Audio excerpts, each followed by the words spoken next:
right, here it is, the last lecture for CIT 82. In a minute, I'll go over just the final walkthrough on the how do you submit, so make sure you have all those points.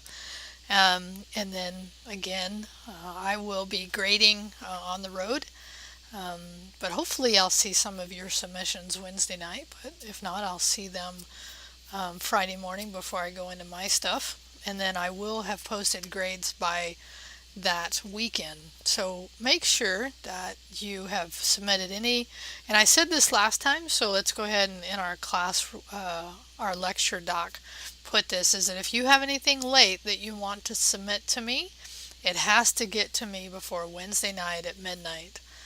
So again, I do grade late work. I do discount it 25%. And if you don't know, I believe I've mentioned it, but if you don't know, in Canvas, you can go through and look at, by putting in the grades, there's a what if scenario so that you can say, what do I need to get? Like, what work would I need to make up to get the grade that I want to in this class? Okay? So make sure that you're clear at the end here as far as making sure you want to end up where you want to be. Because if you're asking me questions on Monday, after our class has officially ended, it'll be too late. At that point, I will have posted grades. So if you have questions about that stuff, and even though I'm traveling over the weekend, you're still my priority. So if you do have a question, but I'm not going to take, like if you just have a question that, hey, there was something I submitted, but you never graded it. What's great about Canvas is that I can go back and look at that stuff as far as when it was posted. So if there is something that just didn't get graded, or you updated it, but remember, if you submit it after the due date, even though you may have corrected it, it will be discounted for late work.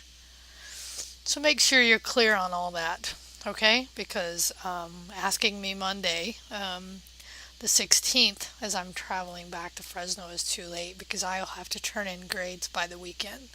So I'll have to take some of my time, which is totally cool over my trip, to actually make sure I've posted everything into WebAdvisor, and I don't think you see it right away. Okay, so let's just be clear. Make sure you're clear and I'm clear. My purpose is to be clear with you here, and if you have any questions, make sure you've communicated them with me. But it's really best if you reach out to me before Wednesday at midnight. That way, if I see them Thursday morning before I head out, I can answer them. Otherwise, it gets a little harder as we move into that weekend to help you clarify anything you might have. Okay, so the other thing is that, this is, I think, the second time now we've run this class in a 9-week compressed format. And so part of what I'm going to have you do after I go through the submission, or I'm going to have you put it in your lecture notes, is just your course feedback. Because that's an important part for me, is the student experience of this material. And, I knew you all knew you were getting in for a 9-week, but was the work level more than you thought? Was it doable? Would you want us to consider taking this back to a 18-week? Do you think it would work better as an 18-week versus a 9-week compressed? I don't see this moving into the classroom just because it makes a lot of sense to have it out on the web. I've seen a couple of you in my office, so the chat has not been as active, but I think it might become that way in the next couple of days as Project Zero gets there. So any part of that, you would like to give me feedback, the course content itself, the lynda.com courses, is there, and I know I've talked to at least a couple of you, there are some feedback about including some items that maybe I don't right now, or dropping some older stuff that I haven't. So those kind of things I always try to review and ask myself, is that really what I'd want to include, and does it make sense? And then I ask people who work out in the industry. I do a lot of conversing with them about what makes sense, what's best practices. But in order to make courses better, your feedback, way important. Okay, so please do that. And then Valley Dev Fest, right? It's coming up in a couple weeks. I've mentioned it before.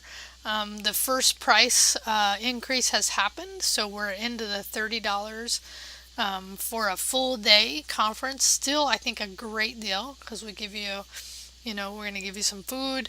It's just going to be an awesome day. There's going to be some great giveaways at the end, and just really a wonderful way to network and build your community.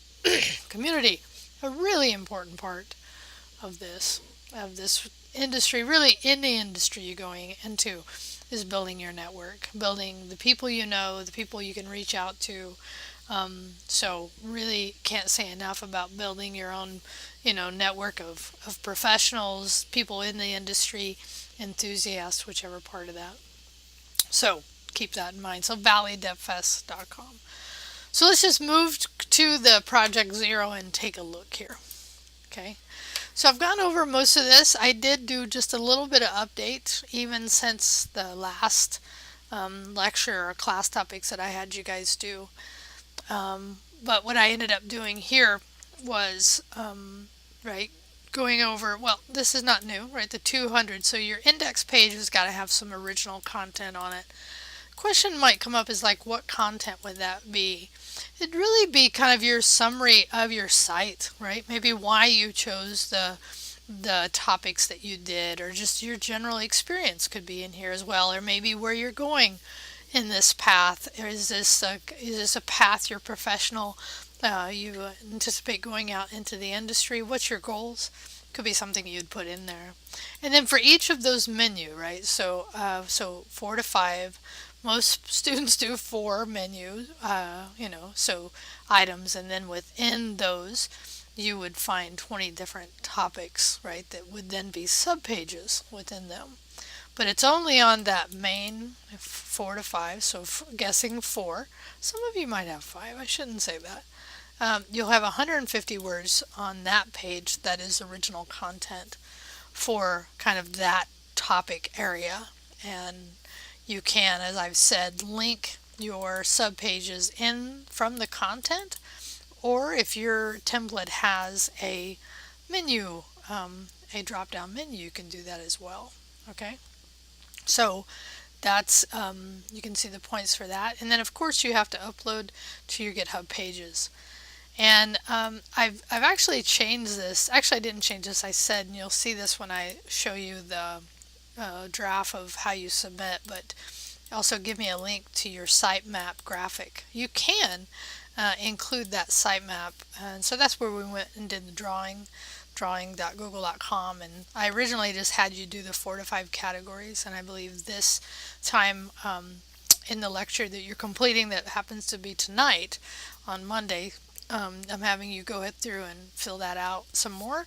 So ultimately what you'll end up doing is all of your pages should be represented on this sitemap. Okay, so from your categories 4 to 5 menu, then your subpages just graphically showing the connection between the subpage topics and your main pages here, right? And you can place that in your lecture doc. Okay, and then here's the thing that I'd mentioned before is I'm going to have you grade yourself, right? So in a heading, give me what grade you deserve and why. And then this is kind of a repeat of that. So here's a layout of what that should look like. So in your week 9, Project Zero, so this is your heading, right? A link to your GitHub site. So remember, when you're giving GitHub link sites, it's not this. This is actually a link to your repository. This, just the last part of this, is a link to your site. So when I look at this, right, it should be like that. And really you can just do it, and actually it'll render HTTP, right? But the better way to do it is, let me just grab the URL. I haven't pushed lately, I can tell. But it would really be linking it to where I can just click on it, right? So make sure that's there. And then here, if you've uploaded, you can tell me if you have placed your sitemap somewhere on your site, then you can tell me that, or you can just give me a link directly here to your sitemap. Okay. And then your grade, that's what I talked about before. What grade do you feel you deserve out of 100 points? Remember, this accounts for 25% of your grade. So really important here. That I've talked about before, not really important, but in the sense that you do think about, based on the requirements, make sure you fulfilled the requirements. You've done the job the way I've laid it out, right? You should get a good grade here. But tell me why, right? That's what I was saying here. What is your grade? What grade do you deserve, and why do you deserve that? And that's a couple of points as well. And then after all said and done, this is what I talked about before, your course feedback. Okay? So that's all you need to do for this last lecture. I was actually going to maybe have you source some content from lynda.com, but I've decided that I've worked you pretty hard, so I think, just having you complete this is going to be enough for this. This will be your Thursday night item, right? So in this case, what we're talking about is here, is that this will be, here we go. You already know this, right? So this will be the same night your project 0 is due, right? So just that's what I was referring to there. Okay, I think that's it. Let me bring you back here. So thank you very much. I always like to tell students, without you, I would not have a job. And I really attempt to honor the job and the responsibility placed in me by trying to work as hard as I ask you to work. I really try to do that.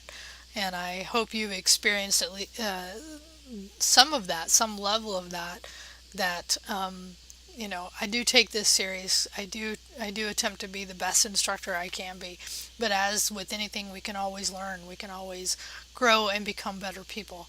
And I'm hopeful. When I talk to students, I'm always hopeful because there's so much awesome stuff that happens in the world, and sometimes it's not reflected in our culture. And so, what I would say is, don't let all the bad stuff out there dictate what you think about the world, because there's a reason that there's a part of our culture that focuses there, but you don't have to be.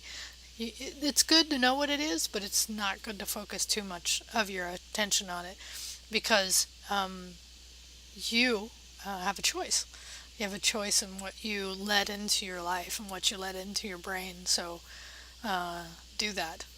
And I do pay attention, but I don't focus too much of my time on it, because I find I really feel bad sometimes after I kind of focus on the what's happening in the world. I want to be aware, but I don't want to be depressed by it.